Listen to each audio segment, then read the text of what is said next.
연장하면서 하는 건 기각돼요, 안 돼요? 법원은 안 되겠다. 기각시킨 거예요. 그래서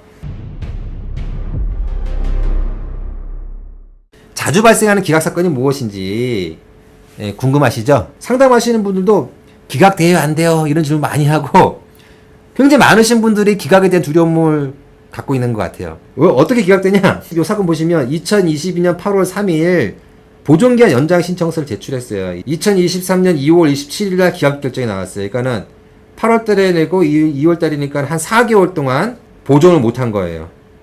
왜 보존을 못했을까요? 의뢰인이 서류를 안 줘요. 그러면은 기각 결정이 나왔습니다.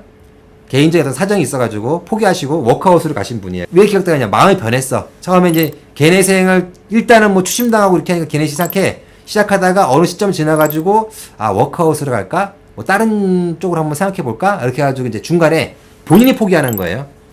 제가 봤을 때는 본인이 포기하는 경우가 제일 많아요. 왜? 처음에는 추심당하는 게 막 힘들어서 했다가 나중에 뭐 굳이 뭐 개내생 안 해도 된다든지 혹은 그냥 배째라고 살기 낫겠다든지 혹은 개내 진행 과정 중에서 뭐 이것저것 드러나는 거, 이게 드러나는 걸 다 밝히게 되면은 변제금이 예상보다 많이 나오는, 그래서 본인의 예상과 달라지는 경우에 개내생을 포기하게 됩니다. 2023년 2월 2일 보존기한 연장 신청서를 제출했습니다. 그리고 3월 6일 또 거의 한 달 있다가 또 보존기한 연장 신청서를 제출했어요. 두 번이나 보존기한 연장했는데도 불구하고 보존서를 제출하지 못한 거예요. 그러니까 기각 결정 나오죠. 왜 이러냐?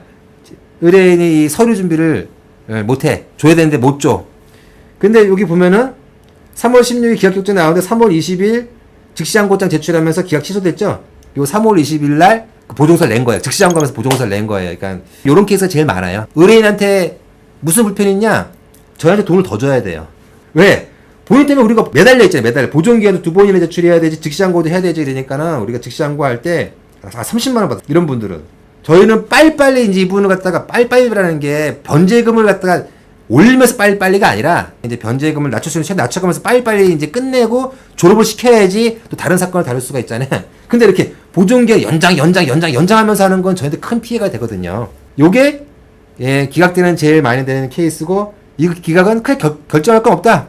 서류에서 내면은 바로 이제 다시 기각 취소돼가지고 바로 이어간다. 요게 이제 대전지방법원에서 2022년 사건인데 기각당한 겁니다. 여기 채권자가 2022년 11월 5일 채권자 박모시기가 개인회생 절차 폐지 신청서를 제출하고 또 재판 기록도 연락하고 개인 채권자인데 개인 채권자가 적극적으로 이제 이 사건에 개입을 한 거고 2022년 12월 28일 기각된 겁니다. 2023년 1월 12일 제가 즉시항고를 했죠. 이 사건이 이제 뭐냐면은 청산가치, 의뢰인에게 토지가 있는데 그 토지의 이제 감정평가 금액을 법원에 청산가치를 해라. 안 되겠다. 우리는 감정평가 금액으로 청산가치 하면은 개인회생 자격이 안 되기 때문에 감정평가 금액에다가 곱하기 평균 매각가율을 해가지고 한 그 금액을 청산가치로 해야겠다.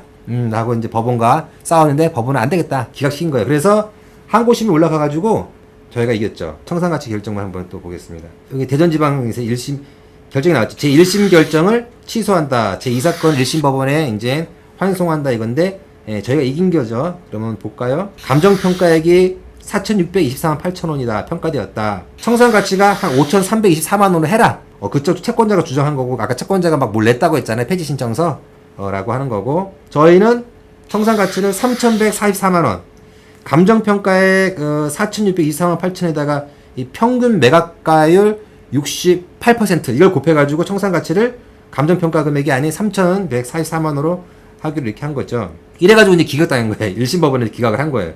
항고를 했죠. 우리는 빨간 박스에 보면 이 회생 절차에서 부동산의 청산가치는 목적물을 감정평가하여 산출된 시가에다 경매시의 평균 매각가율을 곱하여 산정하여야 하므로 평균 매각가율을 적용하지 않은 제1심 결정은 잘못되었다. 이런 취지로 저희가 즉시 항고를 했어요.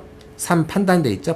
요 판단. 저희가 아까 한 그 즉시 항고할 때 취지 그 내용이 적혀 있습니다. 회생 절차에서 청산가치를 산정함에 있어 채무자가 소유한 부동산에 대한 청산가치는 부동산 가액을 기준으로 해 산정하되 법원의 부동산 경매 절차의 평균 매각가율을 적용하여 할인한 가액을 기준으로 산정한다. 회생 사건의 처리에 관한 예규액이 나와 있다는 거죠.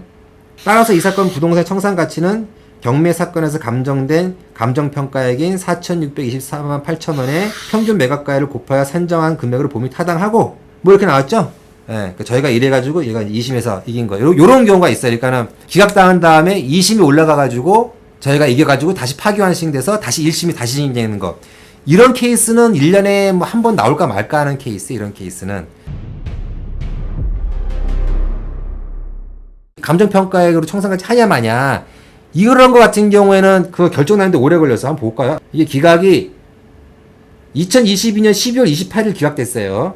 기각됐는데 2023년 7월 6일 나왔으니까 6개월 이상 걸린 거예요. 이 6개월 동안 이제 2심이 올라가서 이걸 하고 있는 거. 그러니까 이런 케이스는 이렇게 기각이 즉각 취소되지 않고 2심으로 올라가는 케이스는 의뢰인이 불안하죠. 결정되지 않은 상태에서 6개월이라는 기간을 더 가야 되니까. 그리고 이제 제가 이제 2심 가면 우리가 이긴다 이렇게 말씀을 드려도 그럼에도 불구하고 완전 마음을 놓지는 못하죠. 사실 저희도 완전 마음을 놓지는 못해요. 왜냐면 2심에 또 앉을 수도 있으면 또 대법원까지 또 가야 되니까.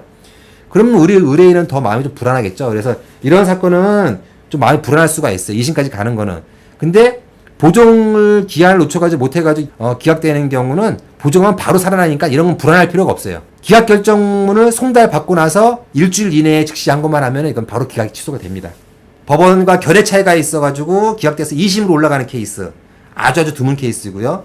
그 다음에 본인이 포기하는 케이스. 이것도 뭐 드문 케이스고요. 가장 많은 케이스는 서류 준비를 안 해줘가지고 서류를 내질 못해가지고 이제 기각되는 케이스. 이런 거는 서류만 준비해서 내면 다시 그냥 살아난다 라는 말씀을 드렸어요.